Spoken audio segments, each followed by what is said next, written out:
Sometimes the cruelest moments in our lives come disguised as ordinary days. For Sarah Martinez, that day started like any other, until a single phone call shattered everything she thought she knew about love, family, and the future she had planned. The twins giggled at something on the screen, their identical faces lighting up with pure joy. Sarah smiled, though exhaustion weighed heavy on her shoulders. 7 months pregnant and raising twins alone while her husband David worked double shifts at the construction company. It wasn't easy, but they were building something together. A life, a family, a future. "Mama, when is Daddy coming home?" Emma asked, her big brown eyes, so much like David's, looking up expectantly. "Soon, sweetheart," Sarah whispered, though she wondered the same thing. David had been working so hard lately, sometimes not coming home until well past midnight. He said it was for them, for the baby coming, for their future. She believed him. She had to. The phone rings. The sound cuts through the peaceful scene like a blade. Sarah reached for her phone, expecting David's familiar voice. Maybe call and say he'd be late again. Instead, a stranger's voice filled her ear, official, careful, devastated. "Mrs. Martinez? This is Officer Reynolds with the Metro Police. Ma'am, I need you to sit down." The world tilted.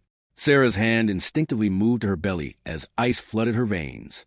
What's happened?" "There's been an accident, ma'am. Your husband, David Martinez. I'm so very sorry, but he didn't make it."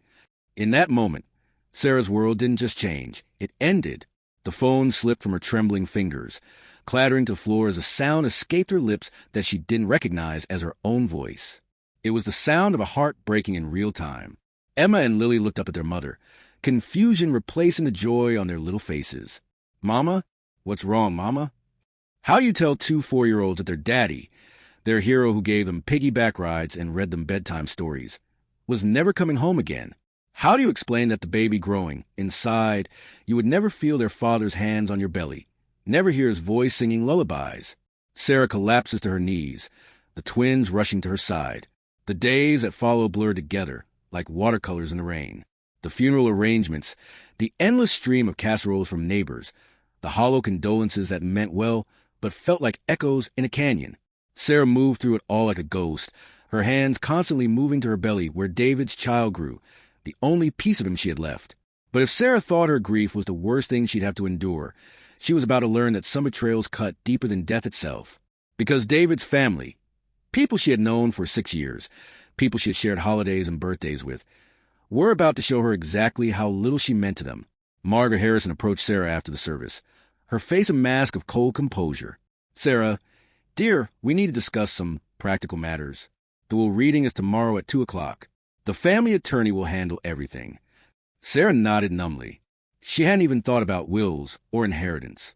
All she could think about was how empty their bed felt, how quiet the house was when the twins were finally asleep, how David would never see his son or daughter take their first breath.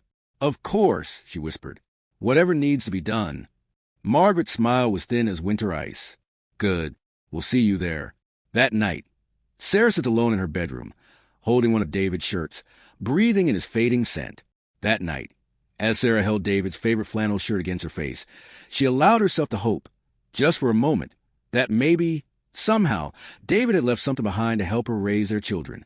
Not money necessarily, but maybe a small life insurance policy, or his shared construction company he'd worked so hard to build. She thought about the conversations they'd had about the future, about buying a house with a backyard where the children could play, about maybe taking a family vacation to the beach. David had always been secretive about their finances, handling all the bills and paperwork himself. "Don't you worry about that stuff, baby," he'd always say. "I've got us covered." Now she wondered if he really had. At the law office the next day, a sterile conference room with a long mahogany table. Sarah sits alone on one side, visibly pregnant and flanked by her twins in their little black dresses. On the other side, the Harrison family sits like a united front. Robert, Margaret, and James, all dressed in expensive suits. The law office felt like a courtroom where Sarah was the only one who didn't know she was on trial. The Harrison family sat across from her with the kind of quiet confidence that comes from old money and older secrets. Sarah tried to catch Robert's eye, David's father, who had once called her the best thing that ever happened to our boy, but he wouldn't look at her. The attorney, a tired-looking man named Mr. Blackwood, cleared his throat and opened a folder. "Thank you all for coming. We're here to read the last will and testament of David Michael Martinez." Sarah's heart hammered against her ribs.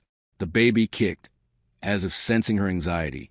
"Before we begin," Mr. Blackwood continued, "I should note that this was executed 18 months ago, and Mr. Martinez did not make any subsequent changes despite several reminders from our office." Margaret Harrison shifted in her seat, a small smile playing at the corners of her mouth. What happened next would haunt Sarah for the rest of her life. Not because of what it meant for her future, but because of what it revealed about the man she thought she knew and the family she thought had loved her. Mr. Blackwood began to read. "To my brother James Harrison Martinez, I leave my collection of tools and workshop equipment, valued at approximately $8,000. To my mother, Margaret Harrison Martinez, I leave my savings account containing $12,000. To my father, Robert Harrison Martinez, I leave my shares in Harrison Construction Company, valued at approximately $45,000. Sarah sat frozen. Each word hit her like a physical blow. The twins fidgeted beside her, now understanding why Mama looked so scared. And finally, Mr. Blackwood's voice grew quieter, almost apologetic. To my wife, Sarah Martinez, I leave the sum of $5, with the understanding that this concludes her legal claim to my estate. Complete silence. Even the clock on the wall seemed to stop ticking.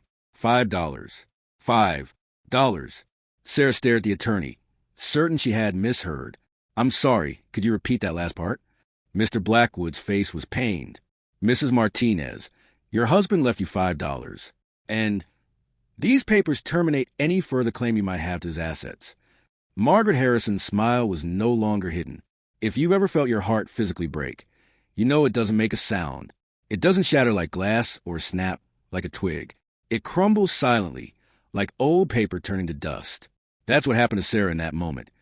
A complete, silent destruction of everything she thought she knew about her life. The twins looked up at her with wide, worried eyes. Emma tugged on her dress. "Mama, why are you crying?" Because she was crying, tears streaming down her face without her permission, her hands shaking as she tried to process what had just happened.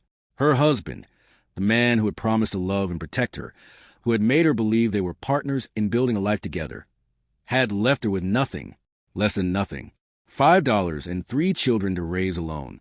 James Harrison finally spoke, his voice dripping with false sympathy.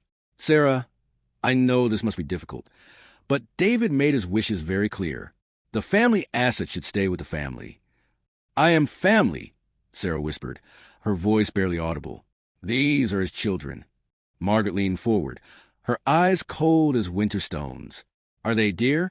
I mean, we only have your word for that, don't we?" The room temperature seemed to drop 10 degrees. In that moment, Sarah understood that this wasn't just about money. This was about erasure. David's family was systematically removing her from his legacy, questioning even her children's paternity, making sure that when the dust settled, it would be as if Sarah Martinez had never existed in David's life at all. But as Sarah would soon discover, some truths have a way of surfacing, no matter how deep they're buried. And sometimes, the people who think they've won the game haven't seen all the cards yet. Sarah stood up slowly, gathering her daughters close to her. "Come on, girls," she whispered, her voice steady despite the tears. "We're going home." As they walked toward the door, Robert Harrison finally spoke. "Sarah, you have to understand." She turned back, and for just a moment, her grief transformed into something else, something stronger. "No, Robert, you have to understand. Those little girls you just watched grow up, those Sunday dinners where I cooked for your family, those Christmas mornings where I made sure you all had gifts under the tree, that was real. David loved me. He loved us. And whatever game you people are playing, whatever reason you had for doing this, you can't change that." She paused at the door, one hand on her belly, the other holding her daughters close. "But don't worry, you'll never have to see us again." As Sarah and the twins disappeared through the door, Margaret Harrison turned to the attorney with a satisfied expression. But Margaret Harrison's satisfaction would be short-lived, because while she was busy counting her victory, she had no idea that David Martinez was smarter than any of them had given him credit for. And tomorrow, someone would come knocking on Sarah's door with news that would change everything. If you're finding yourself invested in Sarah's story, make sure to subscribe to our channel, because this journey is just beginning, and you won't want to miss what happens next. Sometimes the most devastating betrayals lead to the most incredible revelations. Sarah's small apartment that evening. The space feels even smaller now, cramped with the weight of despair. Sarah sits at her kitchen table, staring at the $5 bill the attorney had handed her, a physical reminder of her humiliation. That $5 bill sat on Sarah's kitchen table like a curse. She couldn't bring herself to touch it, couldn't throw it away, couldn't stop staring at it. $5. The price David had apparently put on 6 years of marriage, 3 children, and a future that would never exist. The twins had fallen asleep on the couch, exhausted from a day they couldn't understand. Sarah envied them their innocence, their ability to sleep when her own world had imploded. She placed a gentle hand on her belly, feeling the baby move restlessly inside her, as if sensing her distress. "I'm sorry, little one," she whispered. "I don't know how I'm going to take care of all of you." Sarah opens her laptop, the screen's glow illuminating her tear-stained face as she begins searching for jobs. The reality of her situation was settling in like a heavy fog. She had maybe $300 in her personal checking account. Money she'd saved from her part-time work at the local library before her pregnancy made it too difficult to continue. The rent was due in 2 weeks. The twins needed school supplies. The baby would need everything.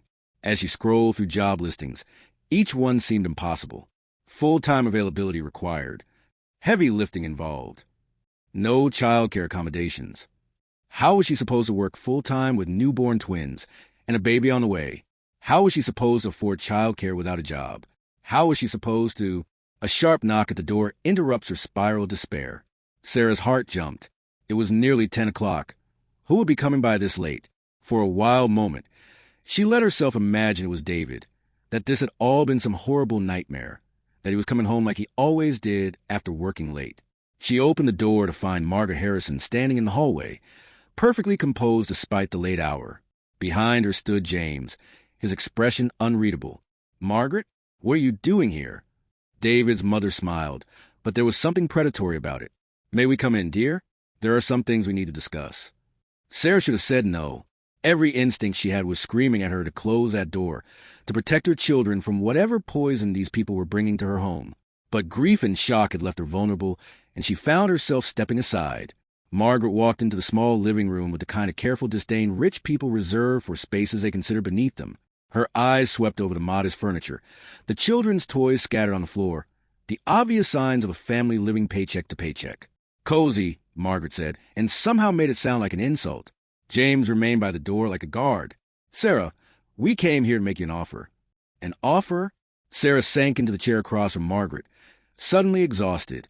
"What kind of offer?" Margaret opened her designer purse and pulled out a thick envelope.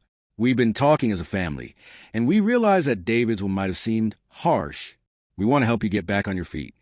She placed the envelope on the coffee table between them. "There's $5,000 in there. Enough for you to make a fresh start somewhere else." Sarah stared at the envelope. $5,000 was more money than she'd ever seen at one time, enough to maybe put deposit down on an apartment in a cheaper city, enough to buy her some time to figure things out. But something about Margaret's tone, about the way she said somewhere else, made Sarah's stomach clench. "What's the catch?" Margaret's smile grew sharper. "No catch, dear. Just a simple agreement. You take this money, you move away from here, and you never contact our family again. You never tell anyone that David was the father of your children. You simply disappear." The room falls silent, except for the quiet breathing of the sleeping twins. This was it. The moment Sarah realized that David's family didn't just want to cut her out as will. They wanted to erase her completely, to rewrite history, so that David Martinez died a bachelor with no children, no wife, no complicated legacy to clean up. "You want me to pretend my children don't exist?" Sarah's voice was barely a whisper. "We want you to start fresh," James said from the doorway. "New city, new name if you want. The girls are young, they'll adjust. They don't need to carry the burden of their father's name." Sarah looked at Emma and Lily, sleeping peacefully on the couch. Emma was clutching her favorite stuffed elephant, the one David had won for her at the county fair last summer. Lily had her thumb in her mouth, a habit David had been gently trying to break by promising her ice cream every day she didn't suck it. They looked so much like him. The same dark hair, the same stubborn chin, the same way they scrunched their noses when they laughed. How could she erase that? How could she pretend their father had never existed? "I can't do that," she said, and her voice was stronger now. "I won't do that." Margaret's facade of kindness evaporated instantly. "Then you're even more foolish than David said you were." The words hit Sarah like a physical slap. "What did you say?" Margaret stood up, smoothing down her expensive skirt. "Did you really think he never talked to us about you? about how you trapped him with those children, about how he felt obligated to marry you even though he knew it was a mistake. Each word was a dagger, precisely aimed at Sarah's heart. That's not true. David loved me. He loved us. David loved the idea of being a good man, James said, his voice cold with disdain. But he regretted marrying you from the day you said, "I do." He told us so himself. These people, these strangers were in the faces of David's family, were painting a picture of her husband that Sarah couldn't recognize. In their version, David was trapped, reluctant, resentful. In their version, she was a gold digger who had tricked him into marriage with an unplanned pregnancy. But which version was true? Margaret moved closer, her voice dropping to a cruel whisper. He was planning to leave you, you know. After the baby was born, he was going to file for divorce and fight for custody of all 3 children. He said he couldn't trust you to raise them properly. Stop, Sarah whispered, her hands covering her ears. He was working all those extra hours to pay for a lawyer, Sarah. He was documenting everything. Your mood swings, your inability to manage money, your isolation from friends and family. He was building a case. Stop. Sarah's voice cracked like a whip through the small apartment. Emma stirred on the couch, making a small noise in her sleep. Margaret stepped back, satisfied with the damage she'd inflicted. Take the money, Sarah. It's more than you deserve, and it's the only offer you're going to get. But something had shifted in Sarah during Margaret's cruel monologue. The grief was still there. The shock and pain were still overwhelming. But underneath it all, a different emotion was growing. Anger. Pure, righteous anger. Get out. Excuse me. Sarah stood up, and despite being 7 months pregnant and emotionally devastated, she somehow found the strength to tower over Margaret Harrison. Get out of my home. Take your money and your lies and get out. Margaret's eyes narrowed. You're making a mistake, girl. The only mistake I made was believing you people ever cared about me or my children. But you know what? I don't need your approval, and I sure as hell don't need your money. We'll be fine without you. James stepped forward, but Sarah was done being intimidated. You heard me. Get out. The twins stirred again, and Emma opened her sleepy eyes. Mama, what's wrong? Nothing, baby, Sarah said, her voice gentle despite the fury in her eyes. These people were just leaving. Margaret gathered her purse with stiff dignity. You'll regret this decision, Sarah. When you're working 3 jobs to pay rent on some rat-infested apartment, when those children are asking why they don't have nice clothes or toys, remember that we try to help you. And when you lie awake at night wondering if David really loved you, James added with casual cruelty, remember that we told you the truth. They left without another word, the door slamming behind them. Sarah stood in the middle of her small living room, shaking with adrenaline and heartbreak. Emma sat up on the couch, rubbing her eyes. Mama, who were those people? They seemed mean. They were Daddy's family, sweetheart. But family is supposed to be nice, Emma said with the simple logic of a 4-year-old. Sarah knelt down and pulled both twins into her arms, her pregnant belly making the embrace awkward but no less fierce. You're right, baby. Family is supposed to be nice. And you know what? We're family. You and me and Lily and the baby. We're all the family we need. That night, after the girls had gone back to sleep, Sarah sat alone in her kitchen, staring at the $5 bill that still lay on the table like an accusation. Margaret's words echoed in her mind, each cruel revelation picking at the scabs of her grief. Was it true? Had David really been planning to leave her? Had their entire marriage been a lie? She thought about those late nights when he'd come home from work, exhausted and distant. She'd attributed it to stress, to the pressure of providing for a growing family. But what if it had been something else? What if he'd been meeting with lawyers, planning his escape? Sarah opens a drawer and pulls out a photo album, flipping through pictures of their life together. Here was their wedding day. David smiled bright and genuine as he lifted her veil. Here was the day the twins were born. David crying as he held her the first time, whispering promises about being the best daddy in the world. Here was last Christmas. David on the floor in his pajamas, helping the girls build a fort out of couch cushions while Sarah laughed from the kitchen doorway. Had it all been an act? Had he been pretending to be happy while secretly planning to destroy their family? The baby kicks hard, as if protesting her doubts.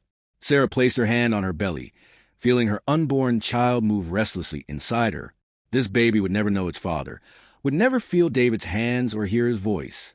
But would that be a blessing or a tragedy? As the clock struck midnight, Sarah made a decision that would define the rest of her life. She picked up the $5 bill, walked to the kitchen sink, and struck a match. The flame catches the edge of the bill, consuming it slowly. She would not be bought. She would not be silenced. She would not allow David's family to erase her children from existence or rewrite their father's memory. Whatever the truth was about David's feelings, whatever plans he might have made, it didn't matter now. What mattered was protecting her children and honoring the love she had believed in, even if that love had been one-sided. But as Sarah watched the $5 bill burn to ash in her sink, she had no idea that David Martinez had left her something far more valuable than money, something his family would never know existed, something that would change everything she thought she knew about the man she had married. Sometimes the greatest gifts come wrapped in the deepest pain. And sometimes, just when you think you've lost everything, the universe reveals that you've been playing with an incomplete deck. As Sarah finally heads to bed, exhausted and heartbroken, but strangely determined, the camera pans to the window where dawn is just beginning to break on the horizon. Tomorrow would bring a visitor that would turn Sarah's world upside down once again. But this time, it wouldn't be cruelty that knocked on her door. It would be justice. What do you think? Was David really planning to leave Sarah? Or is his family lying to protect their inheritance? Share your thoughts in the comments below. And if you're as invested in Sarah's journey as I am, make sure to hit that subscribe button. Trust me, you won't want to miss what happens next. Because tomorrow, everything Sarah thinks she knows about her husband and her future is about to change forever. The next morning, sunlight streams through Sarah's kitchen window as she sits at the table, mechanically feeding the twins cereal. Her eyes are red-rimmed from a sleepless night, and she moves with the careful precision of someone trying to hold themselves together. Morning came too soon, and not soon enough. Sarah had spent the night staring at the ceiling, Margaret's cruel words playing on repeat in her mind like a broken record. By dawn, she felt hollow, not empty, but carved out, like someone had taken a spoon to her insides and left only the shell behind. The twins chattered quietly over their cereal, sensing their mother's fragile mood. They were good children, intuitive in a way that kids who've learned to read adult emotions for survival often are. Emma reached over and patted Sarah's hand. "It's okay, Mama. Daddy's watching us from heaven." Sarah's composure cracks, just slightly. "How do you know that, sweetheart?" "Because he promised." Lily said matter-of-factly, a milk mustache decorating her upper lip. "Remember? When Grandpa Joe died, Daddy said people who love us never really go away. They just watch from somewhere we can't see. Children have a way of cutting straight through to the heart of truth, don't they?" In that moment, Sarah felt something she hadn't felt since the phone call that changed everything. A tiny spark of warmth in the vast cold of her grief. Maybe Margaret Harrison was lying. Maybe David's family was trying to rewrite history for their own purposes. Maybe the man she'd married and loved really had loved her back. But before she could fully embrace that hope, reality came crashing back. Love didn't pay rent. Love didn't buy groceries or diapers or the million things a baby would need. Love, as beautiful as it was, wouldn't solve the very practical problem of how she was going to survive. Sarah opens her laptop again, returning to the job search that had consumed her previous evening. "Mama, why are you sad again?" Emma asked, climbing into Sarah's lap despite her growing belly. "I'm just trying to figure some things out, baby." "Like what?" "How do you explain financial devastation to a 4-year-old? How do you tell them that the life they've known, modest as it was about to disappear?" "Well, Mama needs to find a job so we can keep living in our home. Can't you just ask the nice people for help?" Lily suggested with the innocent optimism of childhood. Sarah's laugh is bitter and hollow. "Sometimes, sweetheart, the people you think are nice turn out to be complicated." A sharp knock at the door interrupts the moment. Sarah's body tenses automatically. After last night, unexpected visitors felt like threats. Through the peephole, Sarah saw a man she didn't recognize. Tall, well-dressed in a way that suggested money but not ostentation, carrying a leather briefcase. He looked to be in his 50s, with kind eyes behind wire-rimmed glasses. "Mrs. Martinez?" he called through the door. "My name is Thomas Kellerman. I'm an attorney. I need to speak with you about your husband's estate."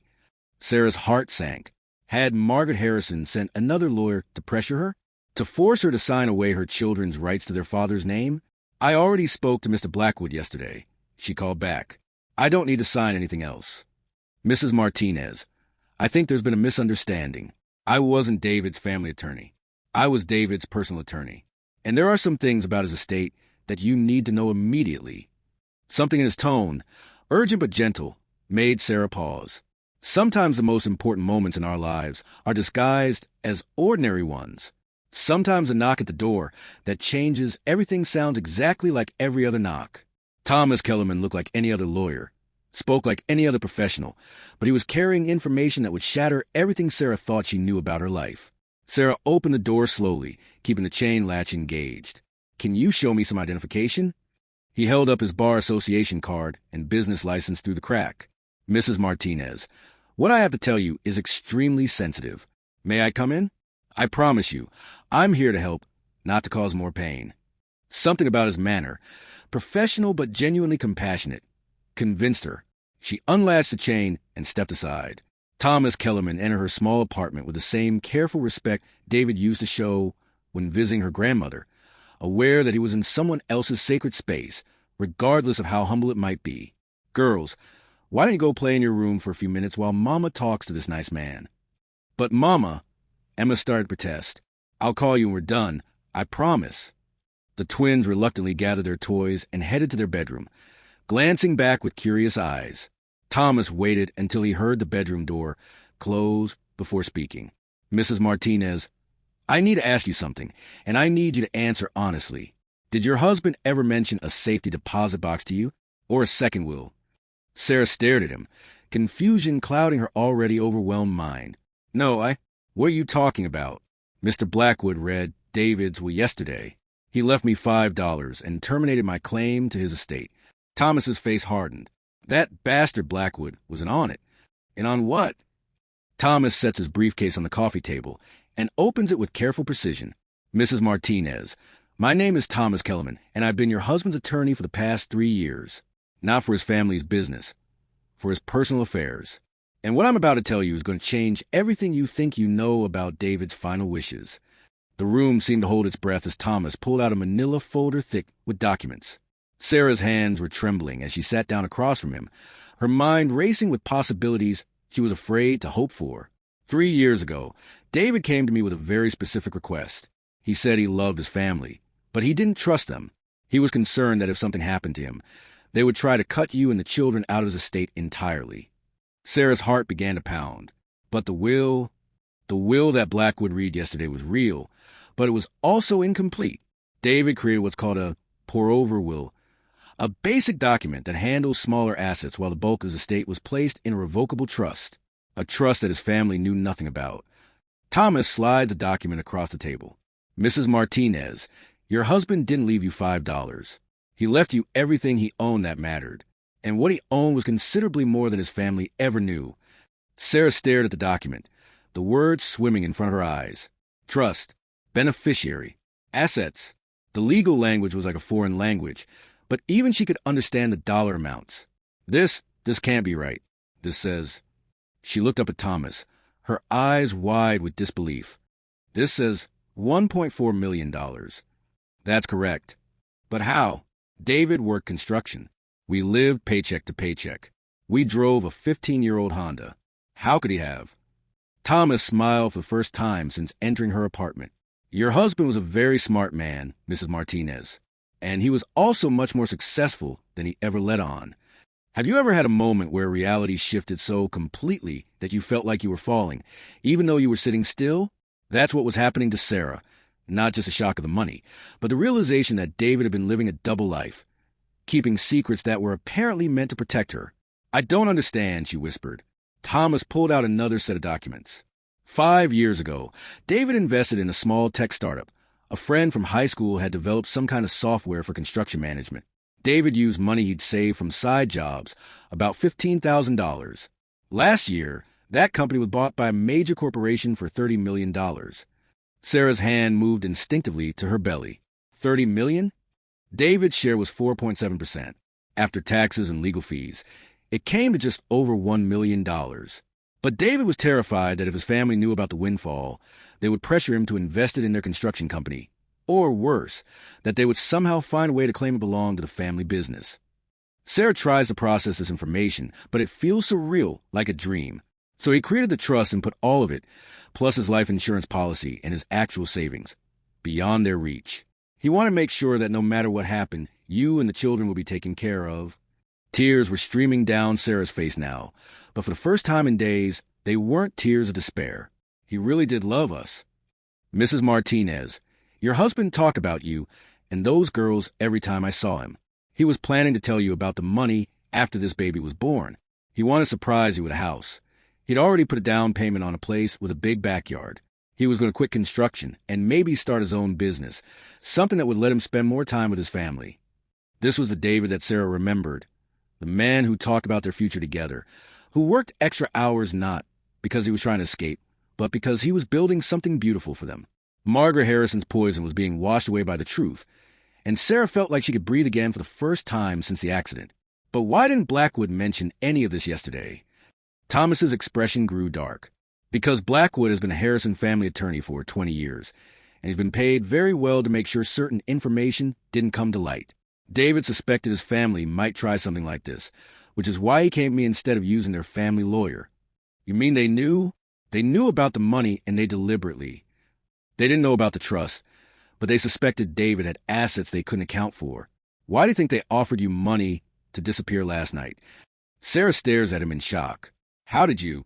Because they called me this morning, trying to find out if David had any other legal arrangements they should know about.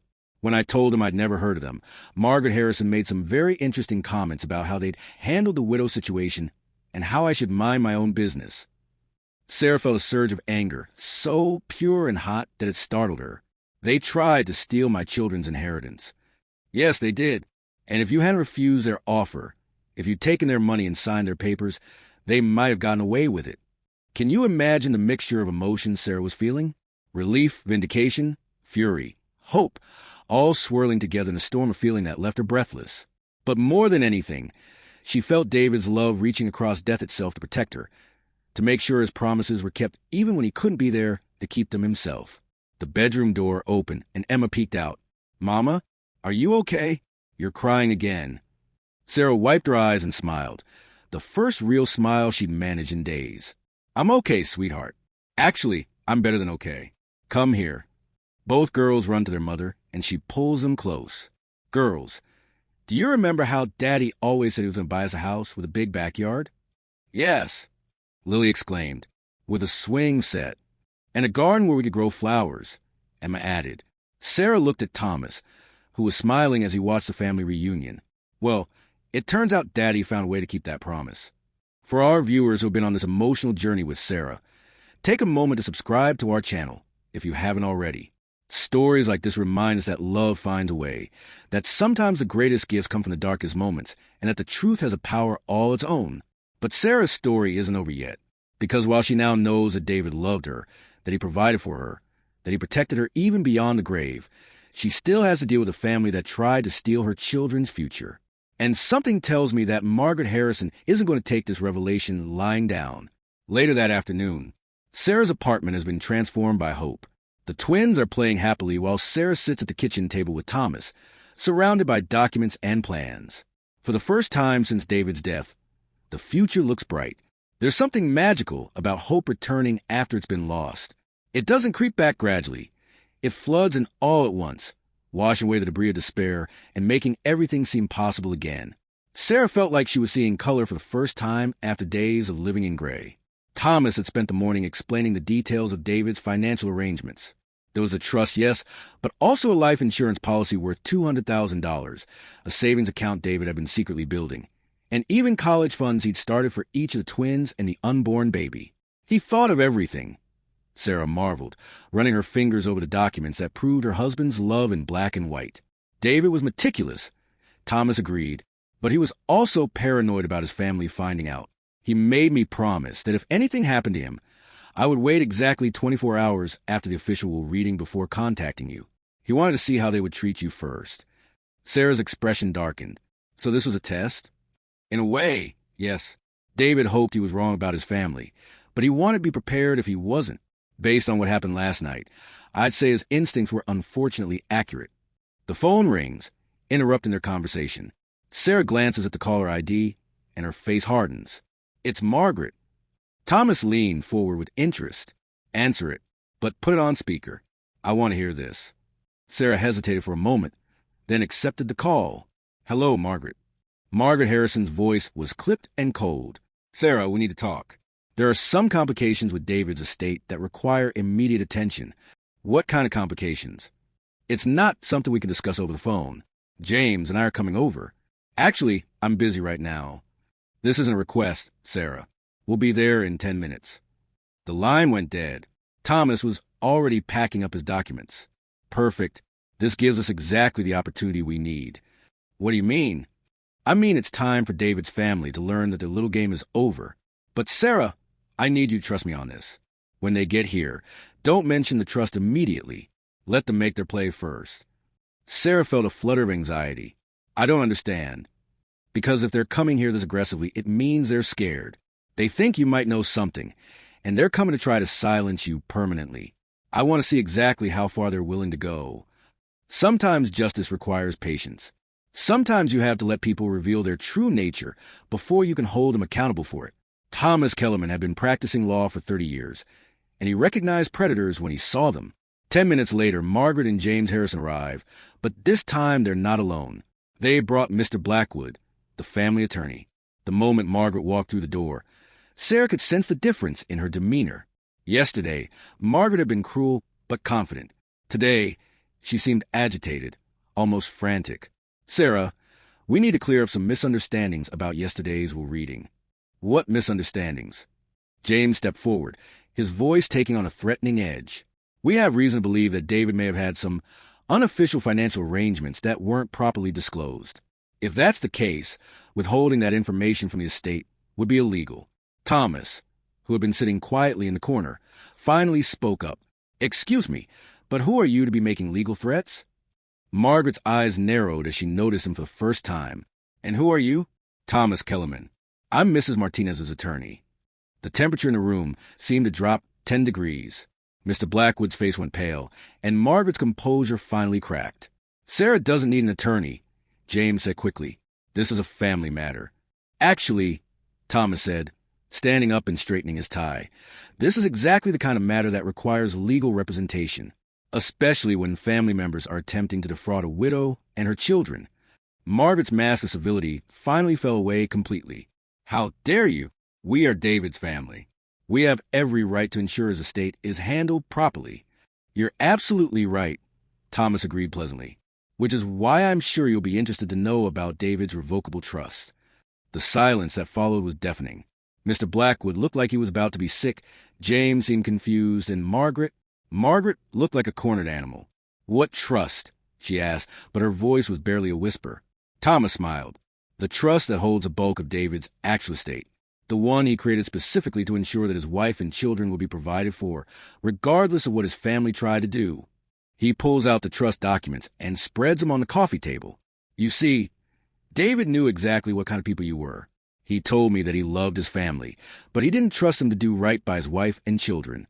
Based on your behavior over the past 48 hours, I'd say his judgment was impeccable. Margaret snatched up the documents, her hands shaking as she read.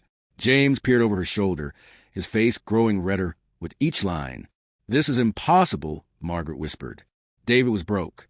He worked construction. He drove an old car.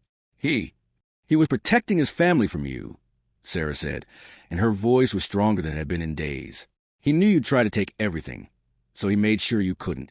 Have you ever watched someone's world collapse in real time? It's not dramatic like in the movies. It's quiet and ugly and pathetic.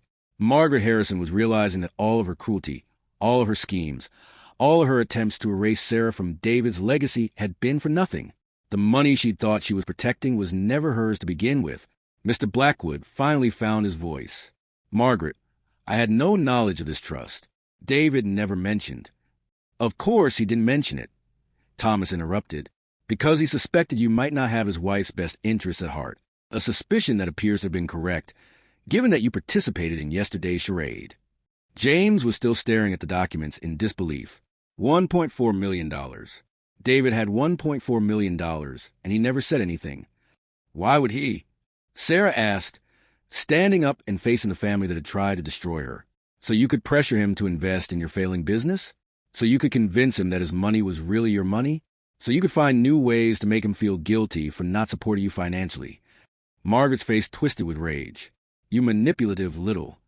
Careful, Thomas warned, his voice cutting through her fury like ice. Because every word you say from this moment forward could be used as evidence in the criminal charges we're considering filing. This was the moment when Sarah truly understood the gift David had given her. Not just the money, though that would ensure her children's future, but the validation, the proof that every cruel word from his family had been a lie, the knowledge that her husband had loved her enough to fight for her even from beyond the grave. Criminal charges? Mr. Blackwood sputtered. Conspiracy to defraud, elder abuse, intentional infliction of emotional distress, and depending on how deep we dig into your records, possibly embezzlement from other estates you mishandled over the years. Margaret stepped closer to Sarah, her voice dropping to a venomous whisper. You think this changes anything? You think money makes you worthy of our son? I think, Sarah said quietly, that your son chose me. He married me. He had children with me. And he trusted me with his fortune when he couldn't trust his own family. That tells me everything I need to know about who is worthy of whom. Emma and Lily peer out from their bedroom, sensing the tension but not understanding it. Emma tugged on Sarah's dress. Mama, why is everyone yelling? Sarah knelt down and pulled both girls close. Remember what we talked about this morning? About how some people aren't as nice as they pretend to be. Yes. Well, these people were pretending to be Daddy's family. But real family doesn't try to hurt each other. Real family protects each other. She looked up at Margaret, her eyes blazing with newfound strength. Daddy made sure we were protected. He made sure that no matter how cruel you were to us, we would be okay. If you're watching this story unfold and feeling that satisfaction that comes when justice finally arrives, you're not alone. There's something deeply human about wanting to see love triumph over greed, truth overcome lies, and the vulnerable protected from predators. But make sure you're subscribed to our channel, because stories like Sarah's remind us that sometimes the greatest victories come not from revenge, but from the simple power of living well. And Sarah's real victory is just beginning. Margaret Harrison gathered her purse with shaking hands, her composure completely shattered. This isn't over. Actually, Thomas said, following him to the door. It is. David's trust is ironclad. His wishes are clear, and his wife and children are now under my legal protection. If you contact them again, if you make any further attempts to harass or intimidate them, I will not only file criminal charges, I will make sure the entire community knows exactly what kind of people you really are. As the Harrison family and their attorney left, the apartment fell silent, except for the sound of Sarah's quiet tears. But these weren't tears of grief anymore. They were tears of relief, of vindication, of a future that had suddenly become possible again. Mama, Lily said softly, are we really going to be okay? Sarah kissed the top of her daughter's head, one hand resting on her belly where David's final gift was growing. Yes, sweetheart, we're going to be more than okay. We're going to be exactly what Daddy wanted us to be, happy, safe, and free. As Thomas packed up his briefcase and prepared to leave, he turned to Sarah with a smile. You know, in 30 years of practicing law, I've seen a lot of people at their worst moments, but I've also seen a lot of people discover strength they never knew they had. Your husband saw that strength in you, Sarah. That's why he knew you could handle this. The sun was setting outside Sarah's small apartment window, painting the sky in shades of hope. Tomorrow, she would start looking at houses with big backyards. Tomorrow, she would begin building the life David had dreamed of for their family. Tomorrow, she would prove that love really could conquer all. But tonight, she would simply hold her children close and whisper a quiet thank you to the man who had loved them all enough to keep fighting for them, even after he was gone. As we prepare for the final act of Sarah's story, remember to subscribe and ring that notification bell. Because the greatest stories are the ones that remind us that even in our darkest moments, love finds a way. 6 months later, a beautiful spring morning, the camera pans across a charming 2-story house with a white picket fence, blooming flower garden, and a large oak tree with a tire swing hanging from its branches. Children's laughter fills the air. They say that healing isn't linear, that grief doesn't follow a schedule, and that moving forward doesn't mean forgetting the past. But sometimes, if you're very lucky, life gives you moments of such pure joy that they eclipse even the deepest pain. For Sarah Martinez, this was one of those moments. Sarah emerges from the house, carrying 3-month-old baby David in her arms. She's glowing with health and happiness, her hair catching the morning sunlight. Emma and Lily are playing on the swing set David had dreamed of, their delighted squeals filling the air. The house was everything David had promised, and more. 4 bedrooms, 2.5 baths, a kitchen with an island where the kids could do homework while Sarah cooked dinner, and that big backyard he'd talk about so many times. But more than the physical space, it represented something precious. The fulfillment of a promise made by a man who had loved his family enough to protect them even beyond death. Sarah settles into a rocking chair on the front porch, gently nursing baby David while watching the twins play. "Mama, look how high I can swing," Emma called out, pumping her legs with determination. "I see you, sweetheart. Be careful."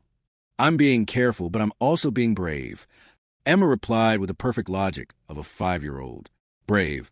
That word had taken on new meaning for Sarah over the past 6 months. Brave wasn't just about facing danger. It was about building a life from the ashes of tragedy. It was about choosing hope when despair would have been easier. It was about believing in love, even when that love had been questioned and attacked. Thomas Kellerman's car pulls into the driveway. He gets out, carrying a bouquet of flowers and wearing a broad smile. "Uncle Thomas!" The twins shrieked, abandoning their swings to run to him. Thomas had become more than just their attorney. He had become family in the truest sense of the word, not because of blood or obligation, but because of choice and genuine care. He'd helped Sarah navigate not just the legal complexities of David's estate, but the emotional complexity of rebuilding her life. "How are my favorite girls doing?" he asked, scooping Lily up in his arms while Emma clung to his leg. "We planted tomatoes," Lily announced proudly. "And carrots," Emma added. "Mama says Daddy would have loved our garden." Thomas met Sarah's eyes over the children's heads, and she saw the same mixture of sadness and joy that she felt whenever David was mentioned. The grief was still there. It would always be there, but it had transformed from sharp, cutting pain into something softer. A bittersweet ache that honored what was lost while celebrating what remained. He absolutely would have, Thomas agreed. Your daddy loved growing things. Sarah stands up, baby David cooing contentedly in her arms. "Thomas, you didn't have to come all the way out here just to check on us. Actually, I have some news I thought you want to hear in person." His smile grew wider. "Remember how we filed those complaints against the Harrison family and their attorney?" Sarah's pulse quickened in the joy of building their new life. She'd almost forgotten about the legal proceedings Thomas had initiated against David's family. The State Bar Association completed their investigation into Mr. Blackwood's conduct. His license has been suspended for 2 years, and he's facing criminal charges for breach of fiduciary duty. As for Margaret and James Harrison, he paused dramatically while the twins hung on his every word, even though they didn't understand the adult conversation. The IRS is now very interested in their business practices. Apparently, when investigators started looking into their finances, they found some very creative interpretations of tax law. They're looking at significant fines and possible jail time. Justice has many faces, doesn't it? Sometimes it's swift and dramatic, but more often it's slow and methodical, like water wearing away stone. The Harrison family had spent years believing that money and family name could protect them from consequences. They were learning that some debts always come due. Sarah felt a complex mixture of emotions, satisfaction, yes, but also something approaching pity. What about David's share of the construction company? "That's actually the best news," Thomas said, setting Lily down and reaching for his briefcase. "The court appointed an independent assessor to determine the true value of David's stake in Harrison Construction. It turns out your husband's share was worth considerably more than the $45,000 they claimed in the will." He handed Sarah a document. "The company is being forced to buy out David's estate for its actual value, $230,000. That money goes directly into the children's college funds." Sarah stares at the document in amazement. "So David is still providing for us even now?" "In every possible way," Thomas agreed. "For those of you who have been following Sarah's journey from the beginning, this moment represents something beautiful about the nature of love and justice. True love doesn't end with death. It continues to protect, provide, and guide those left behind. And while justice might be delayed, it's rarely denied. If this story has moved you, if Sarah's triumph feels like your own victory, make sure you're subscribed to our channel. We share stories like this because they remind us that no matter how dark things get, there's always hope for a better tomorrow. Baby David begins to fuss, and Sarah expertly shifts him to her shoulder, patting his back gently. "How's little David doing?" Thomas asked, his voice soft with affection. "He's perfect," Sarah said, and there was wonder in her voice.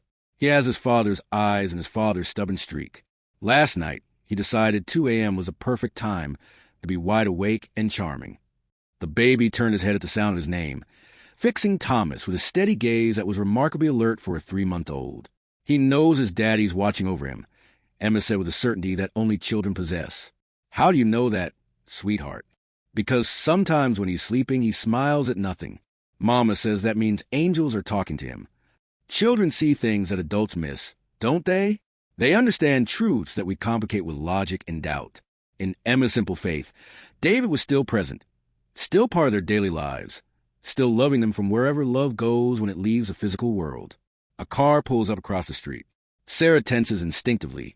6 months of peace had made her almost forget to be wary of unexpected visitors.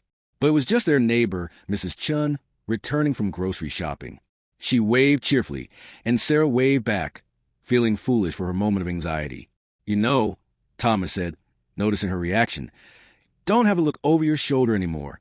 The Harrison family has enough legal troubles to keep them busy for years. They're not going to bother you again." "I know," Sarah said. "It's just, sometimes I can't believe this is real, that we're really safe, really free to just live." "It's real," Thomas assured her. David made sure of that. The twins had wandered back to their garden, chattering excitedly about the tiny green shoots emerging from the soil. There's something profound about watching new life emerge from dark earth, isn't there? Those tiny plants pushing toward the sun despite the weight of soil above them. It's a perfect metaphor for resilience, for hope, for the human capacity to grow even in the most challenging circumstances. Sarah had planted that garden not just to grow vegetables, but to teach her children about patience, nurturing, and faith in unseen possibilities. Every day, they watered those seeds and waited for miracles. Every day, those miracles appeared in the form of new growth.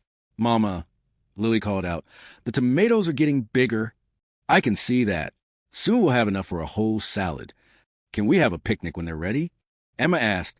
"Of course we can. We can have as many picnics as you want." Thomas watched this exchange with the satisfaction of someone who had helped make it possible. "You know, Sarah, I've been thinking about what David would say if he could see you now." "What do you think he'd say?" "I think he'd say that you exceeded even his highest hopes. He always believed in your strength. But I don't think even he could have imagined how beautifully you would rebuild not just your life, but your children's lives." Tears gathered in Sarah's eyes, but they're tears of gratitude, not grief. This is what healing looks like. Friends, not the absence of sadness, but the presence of joy alongside it. Not forgetting the past, but building a future that honors it. Not pretending that loss doesn't hurt, but refusing to let that hurt define you. For our viewers who are struggling with their own challenges, who are facing their own moments of despair, Sarah's story offers a powerful reminder. You are stronger than you know. Love is more powerful than hate, and sometimes the greatest gifts come wrapped in the darkest moments. As the afternoon sun begins to set, Sarah gathers her children for dinner. The twins reluctantly abandon their play, chattering excitedly about their day. "Thomas, will you stay for dinner? I made David's favorite chicken and dumplings." "I'd be honored." As they walk toward the house together, this unlikely family bound not by blood but by choice, Sarah paused at the mailbox. There was a single letter addressed to her, and she recognized the return address immediately. The life insurance company. She opened it quickly, scanning the contents. It was a notification that the final payout from David's policy had been processed and deposited into the children's education fund. "More good news?" Thomas asked, reading her expression. "The best news," she said. "All 3 kids now have full college funds. David kept his promise. They'll be able to follow any dream they choose." As Sarah stood in front of the home David had made possible, holding the child he would never meet, surrounded by the children he had loved with his whole heart, she felt something she hadn't felt since that terrible phone call months ago. She felt complete, not because the pain was gone. It would always be part of her story. Not because life was perfect, no life ever is, but because she had learned something precious about the nature of love and loss, about strength and resilience, about the way hope can bloom even in the darkest soil. Inside the house, around the dinner table, this small family shares a meal together. The twins chatter about their day. Baby David sleeps peacefully in his carrier, and Sarah and Thomas discuss plans for the future. "I've been thinking about going back to school," Sarah said as she served the dumplings. "Maybe getting a degree in early childhood education. I could work with children, maybe help other families who are struggling." "That's a beautiful idea," Thomas said. "David would be so proud." "I think so, too. I want to make sure that what he gave us, this security, this love, ripples out into the world somehow. I want to help other people the way you helped us." Emma looked up from her plate. "Mama, when I grow up, I want to help people too." "What kind of help, sweetheart?" "I want to help mamas who are sad make them happy again. like how you got happy again. And there it is, the most beautiful ending to any story. Not revenge against those who wronged her, not wealth for its own sake, not even justice, though that came too. The most beautiful ending is love multiplying, kindness spreading, one person's healing becoming a source of healing for others. Sarah's story began with devastating loss and cruel betrayal, but it ends with renewal, with purpose, with the kind of love that doesn't end with death, but continues to create life and hope for generations to come. As the family finishes dinner, Sarah steps out onto the front porch one more time, baby David in her arms. The stars are beginning to appear in the darkening sky. "Thank you," she whispered to the stars, to David, to whatever force in the universe had carried her through the darkest time in her life and brought her safely to this moment. The baby stirred in her arms and opened his eyes, those eyes so much like his father's. And for just a moment, Sarah could swear she felt David's presence as clearly as if he were standing beside her. "I kept my promise," she could almost hear him saying. "I took care of our family." "Yes," she whispered back. "You did, and now I'll take care of them too. We'll take care of each other." This is Sarah's story, a testament to the power of love to transcend death, the strength of the human spirit to overcome betrayal, and the way justice, though sometimes delayed, eventually finds its way to those who need it most. If you've been moved by Sarah's journey, please subscribe to our channel and share this story with someone who needs to hear it. Because in a world that can sometimes seem dark and cruel, we all need reminders that love wins, that hope survives, and that even in our most broken moments, we are never truly alone. The promise David made to love and protect his family didn't end with his death. It continued through lawyers who cared enough to seek justice, through the financial security that would give his children choices, through the strength he saw in Sarah that she didn't even know she possessed. And now that promise continues through you, through every person who watches this story and decides to choose kindness over cruelty, love over hate, hope over despair. Sarah Martinez started with nothing but $5 and a broken heart. She ended with everything that truly matters: love, family, security, and purpose. But most importantly, she ended with the knowledge that she was worthy of love, worthy of protection, worthy of a future as bright as her children's smiles. The family inside gathered around the fireplace, Sarah reading to the twins while baby David sleeps in her arms. Through the window, we can see the garden where new life is growing, reaching toward tomorrow's sun.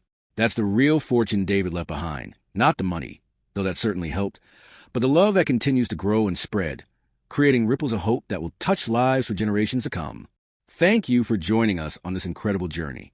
Remember to subscribe, share this story, and most importantly, never give up hope, because you never know what tomorrow might bring to your door.